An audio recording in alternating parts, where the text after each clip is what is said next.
এতটুকু মনে রাখবেন, আপনাদের এই নওশাদ ভাই তার বীরত্ব গদি ছেড়ে রাজনীতির ময়দানে এসেছে, তো সহজেই অফসাইডে কাউকে আমি গোলও করতে দেব না।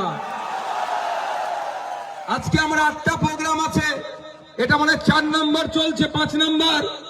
আপনি বলুন তাহলে আমার স্ট্রেংথ কত, স্টামিনা কত আছে? যদি 20,000 করে হতো কত হতো? 1.5 লাখ, কম করে 1,60,000। কিন্তু সেটা ছেড়ে আমি অন্য রাস্তায় এসেছি, নোংরামি বন্ধ করার জন্য, চাল চুরি বন্ধ করার জন্য, রেশন চুরি বন্ধ করার জন্য, রেশনে প্লাস্টিকের চাল ভরে দিচ্ছে সেটা বন্ধ করার জন্য এসেছি।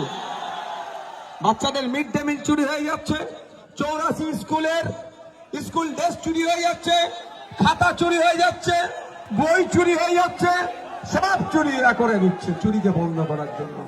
তাই বন্ধুগণ স্লোগানিং পড়ে দেবেন, ভাই স্লোগানিং পড়ে দেবেন। শুভেন কি অমিত শাহজির দেওয়া সিকিউরিটি নিয়ে ঘুরছি, যদি সাহস থাকে ছেড়ে দিন, রাজ্য সরকার তাহলে দেবে, এটা বলেছে। তো শুনে জানটা একদম ঠান্ডা হয়ে গেল, তাই না? কত তার মানসিকতার কথা বলেছে। এই ধরনের রাজনীতিবিদ হওয়া দরকার, তাই না? আমি চাই এই ধরনের পরিণত পরিপক্ক রাজনীতিবিদ পশ্চিমবাংলায় বেশি বেশি আসুক। কিন্তু অভিষেক বাবু জানা নাই অলরেডি নওশাদ সিদ্দিকী তিনবার তার পিসিমণি তথা রাজ্যের স্বরাষ্ট্রমন্ত্রী মুখ্যমন্ত্রীকে তার নিরাপত্তার জন্য 3বার চিঠি করেছে, নিরাপত্তা রক্ষী দেয়নি। তারপরে আমি অমিত শাহজিকে চিঠি করলাম যে পশ্চিমবাংলায় বিরোধী দলের যারা বিধায়ক আছে সবাইকে আপনি সিকিউরিটি দিয়ে রেখেছেন, আমিও তো বিরোধী দলের বিধায়ক, আমি কি দোষ করলাম? আমার উপর এই ধরনের প্রাণঘাতী হামলা চলছে, আমাকে নিরাপত্তা রক্ষী দেওয়া হোক। তাও অমিত শাহ আমার কথাই সাড়া দিল না। যাহাই দিদি তাহাই দাদা। পিছিয়ে বর্গের কথা বলছি, পিছিয়ে বর্গের দলিত আদিবাসী হিন্দু মুসলমানের অধিকারের কথা বলছি। স্বাভাবিকভাবে অমিত শাহজি হোক আর মোদীজি হোক আর মমতা দিদি হোক, সবার তো মুখটা একটু আমার প্রতি গুমড়ে থাকবে, এটা স্বাভাবিক। তারা আমাকে দিল না। অমিত শাহজিকে চিঠি করলাম, দিল না। মমতা ব্যানার্জিকে 3বার চিঠি করেছি, দেয়নি। তারপরে আমি স্পিকার স্যারকে চিঠি করলাম, আমি যার কাস্টোডিয়ান, আমি যার আন্ডারে আছি, যিনি আমার কাস্টোডিয়ান, তাকে বললাম যে ন্যূনতম বিধায়ক হলে যেই সিকিউরিটিটা পাওয়া যায় সেটা অন্তত আমাকে দেওয়া হোক। তাও মমতা ব্যানার্জি, এই অভিষেক ব্যানার্জির পিসিমণি, আপনাদের জানিয়ে রাখি, মিষ্টি মিষ্টি কথা বলে সরল ধর্মপ্রাণ মুসলমান দলিত আদিবাসীর কাছ থেকে দীর্ঘদিন এরা ভোট লুট করেছে। নওশাদ মার্কেটে আসার পরে এদের ভোট লুট বন্ধ হয়ে যাচ্ছে, এদের এই জন্য তারা চাপে পড়ে যাচ্ছে। নওশাদের বক্তব্য ক্যাপটিভ ভোট ব্যাংক হিসাবে থাকবেন না, ক্যাপটিভ ভোট ব্যাংক হিসাবে থাকবেন না। আপনার অধিকারে নিরিখে ভোট চান। আপনি দলিত, আপনি আদিবাসী, আপনি হিন্দু, আপনি মুসলমান, আপনি ওবিসি, আপনি খ্রিস্টান, আপনি ছাত্র, আপনি যুবক, আপনি কৃষক, আপনি শ্রমিক, আপনি সরকারি কর্মচারী, আপনি প্যারা টিচার, আপনার যে সংবিধান প্রদত্ত অধিকার আছে সেইগুলো চান, তার জন্য আওয়াজ তুলুন। বারবার কথা বলেছি, আমার সাথে যুক্তি তর্কে পেরে উঠতে পারছে না বলে আমার সম্পর্কে মিথ্যাচার করছে। কিন্তু মিথ্যাচারের ঝপের চপটা আমার দেগঙ্গার ভাইরা মায়েরা খাবে কি মনে হয়? এই অভিষেক বাবু ঢপের চপ আমরা খাবো? তারপর আমি জবাব দিয়ে যাচ্ছি। আমি 3বার মমতা ব্যানার্জিকে চিঠি করেছি, একবার স্পিকার স্যার আর একবার স্বরাষ্ট্র সেন্ট্রাল হোম মিনিস্ট্রিকে করেছি, কেউ আমার ডাকে সাড়া দেয়নি। কিন্তু আমি তো চুপ থাকার ছেলে নয়, সোজা আঙুলে না ঘি উঠলে কি করতে হয় আঙুল। আমি সেই ছেলে, পেনের খোঁচা দিতে একটু বেশি পছন্দ করি। আস্তে আস্তে তো আমাকে 2টো বোন 2টো পেনও গিফট করেছে, এরকম সব ছেড়ে এসেছি। পেন আমি ছাড়ি না, পকেটে ভরে নিয়েছি, বুঝতে পেরেছ? এই ছেলে তো 5 টাকার পেনের খোঁচা খুব ভালো লাগে আমাকে দিতে। আমি 5 টাকার পেনের খোঁচায় আইনি লড়াইয়ে গেলাম, কলকাতা হাইকোর্টে গেলাম। আমি যত কটা চিঠি যেখানে যেখানে করেছি সেখানে সেখানে দিয়ে দিলাম। দিয়ে দেওয়ার পরে কলকাতা হাইকোর্ট সিআইএসএফ কে নির্দেশ দিল, ইমিডিয়েট একটা টাইম বাউন্ড করে দিল। এর মধ্যে নওশাদ সিদ্দিকীর কি থ্রেড আছে, থ্রেডের বিশেষে একে নিরাপত্তা রক্ষী দেওয়া হোক। এবার বলুন, আমি অপরাধ করেছি না? আমি নাই পথে আমার অধিকার আমি বুঝে নিয়েছি। এই বলুন, আমি লড়াই করে আমি আমার অধিকার বুঝে নেব না? তো এই অধিকার বুঝে নিয়ে তো অনেকের অসুবিধা হচ্ছে। কি বলছে যে রাজ্য অমিত শাহর পুলিশ ছেড়ে দিক, আমরা দিয়ে দেবো।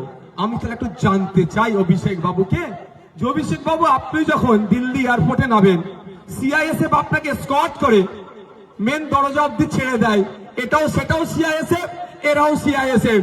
ও আপনাকে এয়ারপোর্ট থেকে ফ্লাইট থেকে মেন গেট পর্যন্ত অমিত শাহ পুলিশ ছেড়ে দিলে কোনো অসুবিধা হয় না। আর নওশাদ সিদ্দিকী মামলা করে সিআইএসএফ নিলে আপনারা তো বুক ফাটে কেন? জানবো না আমরা? অ্যাকচুয়ালি অভিষেক বাবুর বুক ফাটেনি, এখানে যিনি আছেন তার তিনার হয়ে টোকালতি উনি করেছেন। এই জন্যই যে দেখছে দেগঙ্গা বেরিয়ে গিয়েছে হাত থেকে, যদি একটু মানুষকে ভুল বুঝিয়ে কিছু ভোট ফিরিয়ে আনতে পারি, অতটি সহজ নয়। এটা 2021 নয়, এটা 2026। 2021-এ অনেক কটা ইকুয়েশন ছিল, তখন সিংহ চিহ্ন দাঁড় করিয়ে দিয়ে কনফিউজ ক্রিয়েট করে দিয়েছিল। ওই জন্য আমরা এই সিটটাতে লস করেছিলাম, অস্বীকার করার জায়গা নাই। অনেক কটা ইকুয়েশনের মধ্যে একটা ইকুয়েশন ছিল, আর একটা কি ছিল, বিজেপি চলে আসবে, বিজেপি চলে আসবে, এই গল্প শুনিয়েছিল। এই নির্বাচনে আর বাইনারি তৈরি করতে পারছে না।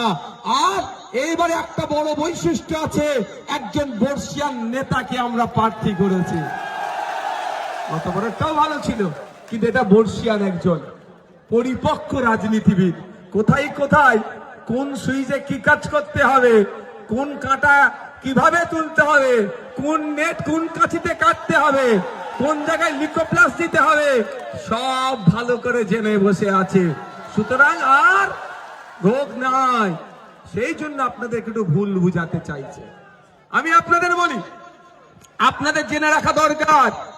আমার জানার মধ্যে যদি ভুল হয়, আশা করছি অভিষেক বাবু পরের বক্তব্যে আমার ভুলটা শুধরে দেবে। এডুকেশন হ্যাজ নো এন্ড, শিক্ষার কোনো শেষ নাই। আমার জানার গাড়িতে ভুল থাকতে পারে, যদি থাকে অভিষেক বাবু পরের বক্তব্যে কি করবে, আমার ভুলটা শুধরে দেবে। কি দিল্লি এয়ারপোর্ট থেকে বার হলেন, পার্লামেন্ট গেলেন, আপনার বাসভবনে গেলেন, আপনার নিরাপত্তাটা কে দেয়? বাংলার police, West Bengal police, Calcutta police, না ব্যারাকপুর কমিশনারেটের পুলিশ দেয়? কে দেয়? দিল্লি পুলিশ দেয়। দিল্লি পুলিশ কার আন্ডারে? সিআইএসএফ যার আন্ডারে, দিল্লি পুলিশও তার আন্ডারে, তথা অমিত শাহজির আন্ডারে। দিল্লিতে গিয়ে আপনি দিল্লি পুলিশের নিরাপত্তা নেবেন, তখন কোনো অসুবিধা নাই, তখন খুব ভালো লাগে। আর নওশাদ সিদ্দিকীর উপরে প্রাণঘাতী হামলা আপনারা চালাচ্ছেন, তাহলে সেখানে নওশাদ সিদ্দিকী আর লড়াই করে, আইনি লড়াই করে নিরাপত্তা রক্ষী দিলে এত কেন অসুবিধা হয় আপনাদের? এই প্রশ্ন করবেন না? তাহলে ক্লিয়ার মেসেজ, মেসেজ ক্লিয়ার তো? তাহলে কেউ যদি বলে অমিত শাহজির পুলিশ ছেড়ে দিতে, বা কেন অমিত শাহজির পুলিশ নিয়ে ঘুরছে, উত্তর দিতে পারবেন? এরপরে একটা প্রশ্ন থাকছে, উনি বলেছেন অমিত শাহজির পুলিশ কি ছেড়ে দিবার কথা। হ্যাঁ, আমি অমিত শাহজির পুলিশ তো নয়, এটা দেশের পুলিশ। কি এটা দেশের পুলিশ, দেশের force, central reserve arms forces এর মধ্যে এরা একজন। তাই এটা দেশের ফোর্স। তারপরেও বলছি, আপনি বলুন, আর এরপর থেকে যখন দিল্লি যাবেন, এয়ারপোর্টে ফ্লাইট থেকে নেবে, পার্লামেন্ট হাউস বলুন আর আপনার বাসভবন বলুন, বা আপনি যেখানে থাকেন সেইখান পর্যন্ত আপনি কথা দেন দিল্লি পুলিশকে নেবেন না। আমিও কথা দিচ্ছি, বিনা সিকিউরিটিতে আমিও ঘুরবো। কি বলছি বুঝে আসছে? উনি দিল্লিতে গিয়ে অমিত শাহ পুলিশ নেবে, সেখানে অসুবিধা নাই। আর নওশাদ এখানে মামলা করে দেশের পুলিশ নেবে, ওনার ওই জন্য বুক ফেটে যায়। কি বলছি বুঝে আসছে? এগুলো আপনাকে মাইন্ডকে ডাইভার্ট করতে চাইছে।